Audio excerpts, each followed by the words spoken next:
Regresamos con la hora clave. Recordamos que pueden interactuar con nosotros a través de la etiqueta numeral hora clave.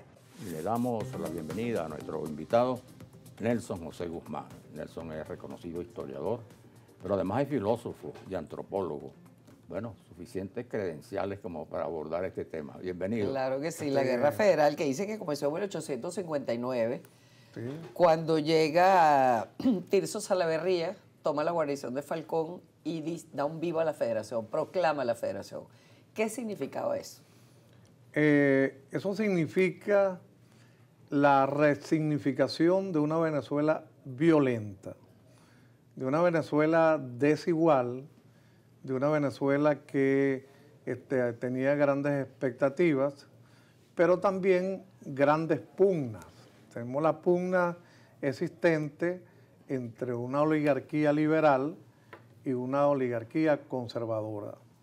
La Guerra Federal tuvo unos antecedentes extraordinarios con las luchas campesinas que hubo en Venezuela y sobre todo con un personaje, además de Zamora, que fue posterior, que se llamó Antonio Leocadio Guzmán.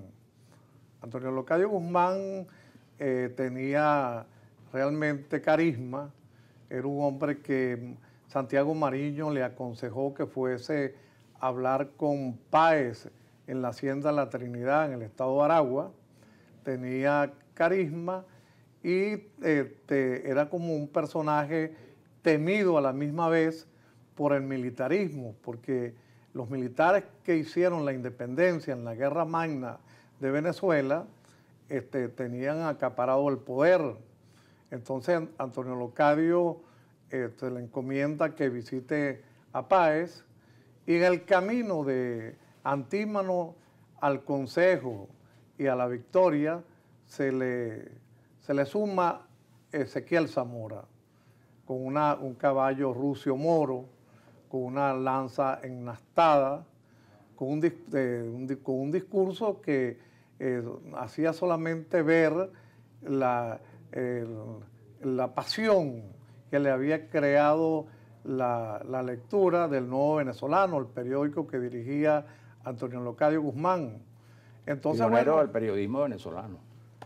Sí, es el pionero político, ¿no? del periodismo venezolano y era un periódico redactado con mucho sentido.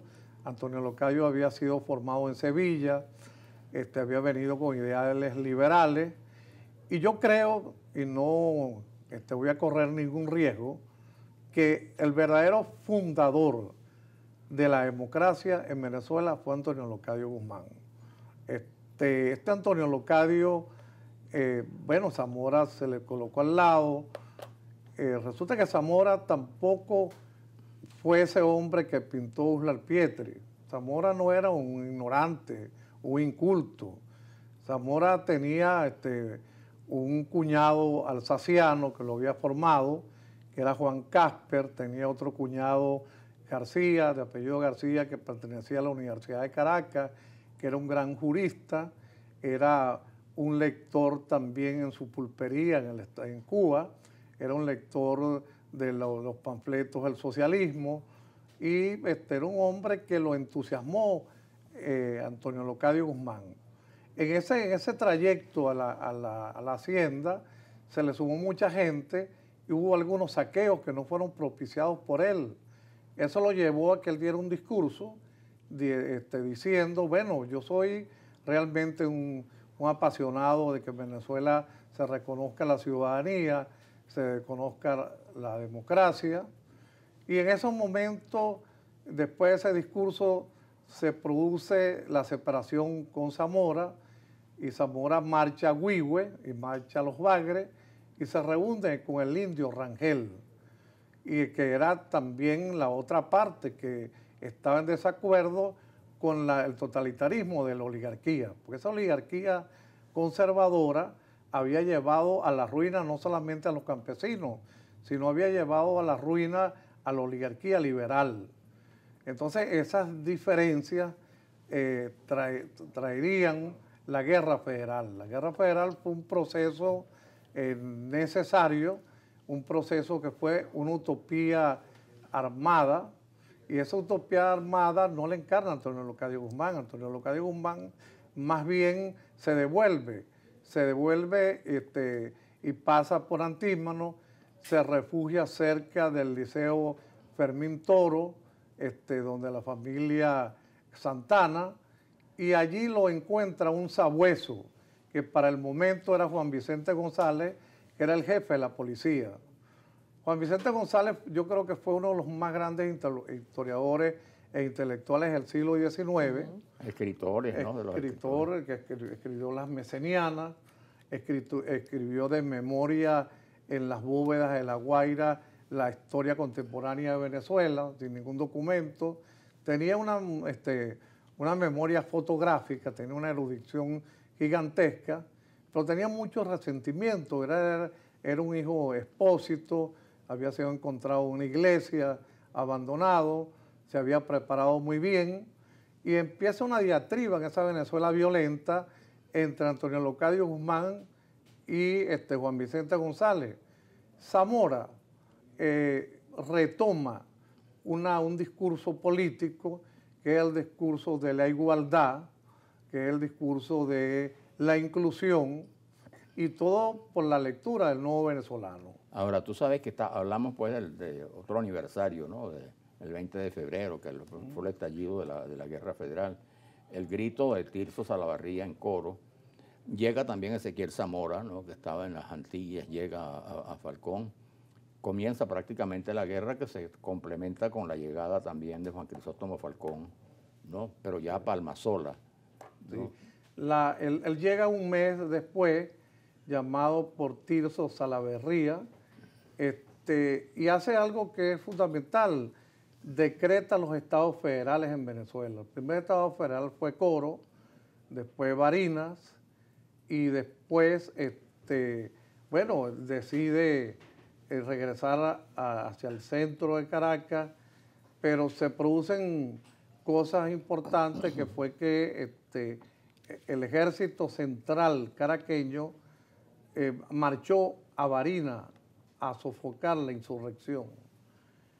Y llevaba aproximadamente 20.000 miembros, 20.000 hombres, y Zamora se asesora con Charqué, que era un arquitecto, que era un hombre socialista, y le dice que tendría que refugiarse en Santa Inés, y se recurre a una operación de trinchera. Se cavan trincheras, y Zamora pelea desde esa premisa, y cuando él ve que avanzan sobre Santa Inés y retoman el primer punto para esa batalla, dice: pisaron el peine, porque era una trampa realmente, y ahí son derrotados totalmente. Que ocurre un hecho extraordinario. Por ejemplo, Olegario Meneses, profesor en la Academia Militar de Matemáticas, Zamora lo encuentra herido y lo rescata y da la orden que no lo fusilen y que lo dejen partir. En esa batalla de Santa Inés muere Juan Casper también, cuñado de Zamora, alsaciano, profesor. Y bueno, esa batalla fue el 10 de diciembre de 1859. Pero habían pugnas fuertes entre Antonio Leocadio, entre Ezequiel Zamora y Juan Crisóstomo Falcón por el liderazgo. No era un cobarde Juan Crisóstomo Falcón, para nada. Era un hombre valiente, pero tenía unos tiempos históricos distintos a los de Zamora. Zamora era un hombre que apenas dormía 3 horas diarias, y no avanzaba a la velocidad que quería Zamora. Juan Crisóstomo Falcón se alía con Guzmán Blanco, con el hijo de Antonio Leocadio Guzmán, y empieza la disputa del poder. En todas esas cosas se producen unos hechos magníficos. Se casa Ezequiel Zamora en Macuto con la hermana de Juan Crisóstomo Falcón, con Estefana Falcón, y entonces, bueno, no era la relación del cuñado con el hermano, de la mujer, había una relación subrepticia detrás, que era el poder. muchos historiadores comentan, entre ellos Brito Figueroa, que la bala que mató a Zamora provenía del campanario de Cogede. Otros dicen que no, que estaba muy lejos el campanario. Otros dicen que lo ajusticiaron a boquejarro, pues, sencillamente porque era incontenible el carisma de Zamora.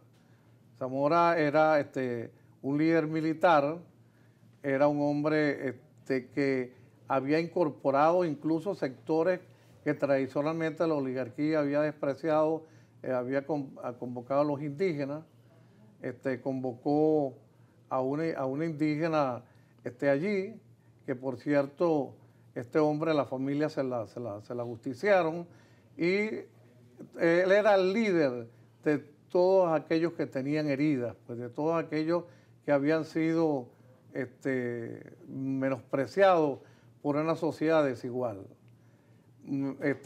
Decide venirse a Cojedes, toma Cojedes, allí se produce la muerte.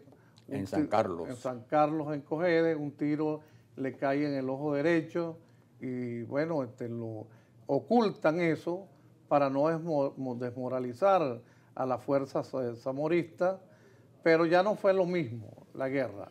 Zamora tuvo una vocación crística. Fue un hombre sencillamente predestinado a tener poder.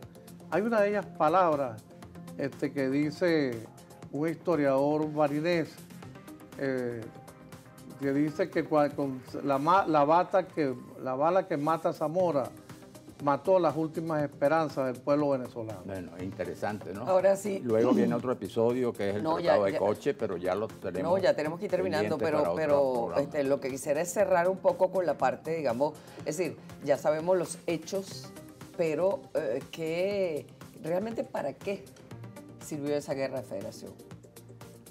Esa guerra de federación, además de exaltar algunos liderazgos muy personalistas y muy carismáticos. No, y del costo en muerte, ¿no? El costo en muerte, exactamente. Esa guerra para cerrar con eso. De la federación dejó en la ganadería 1 millón de reses irrecuperables, que no se descuidó la cría.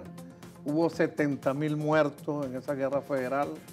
Esa fue una guerra federal que termina en el Tratado de Coche, sí, que fue el tratado de dos viejas enemistades, que fue la oligarquía conservadora con la oligarquía liberal y con la presidencia de Juan Crisóstomo Falcón.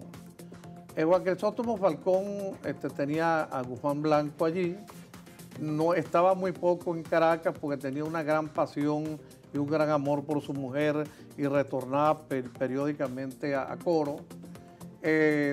Nada finalmente se solucionó, todo son hipótesis de que nadie sabe a ciencia cierta cómo iba a funcionar la historia si hubiera sobrevivido Zamora. Hay presupuestos teóricos de cómo debió ser la República, hay cosas que también hay que rescatar de esa guerra federal. Bueno, Guzmán Antonio Locadio pregonaba la alternabilidad de poder, luchaba contra el militarismo de Páez, pregonaba la abolición de la esclavitud, igual que Zamora. Ahí hay una gran diatriba, porque los militares tenían acaparado el poder y no le dejaban respiración a ningún otro sector. Había unos campesinos abandonados, unos campesinos realmente que venían sufriendo en carne propia la traición de Páez, porque Páez desconoce los edictos que dejó Bolívar. Bolívar dejó dicho que después de la guerra de independencia se le repartieran las tierras a los campesinos, y fue lo menos que hizo Páez. Páez les compró a precios muy bueno, esto es una historia que tiene mucha tela que cortar, así que vamos a tener que continuar en otra ocasión. Pero en general muy interesante, ¿no? Sí, y bueno, y prometemos otro programa para seguir. Muchísimas gracias. Gracias a ustedes, todo magnífico, extraordinario. Vamos a la pausa y regresamos.